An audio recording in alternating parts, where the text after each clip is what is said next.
Driving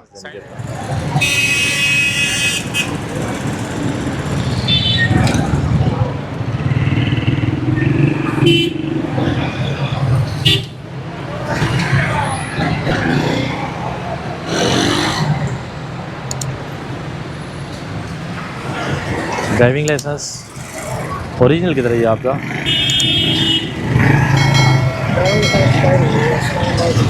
ये दोनों चीज़ें आपकी एक्सपायर हुई हुई हैं। कौन सी?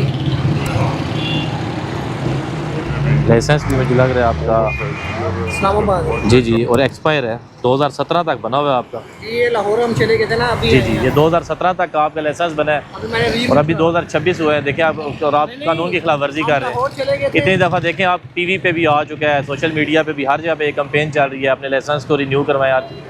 अच्छा, आपका मोबाइल किधर है? उस पर आपने सिटी ऐप की हुई है? सिटी है, मेरा मोबाइल घर चार्जिंग पे लगा रहेगा। मोबाइल घर अभी आपके पास कुछ भी नहीं है? अभी फिलहाल। अच्छा चलें, आप वहाँ सामने खड़ा करें बाइक।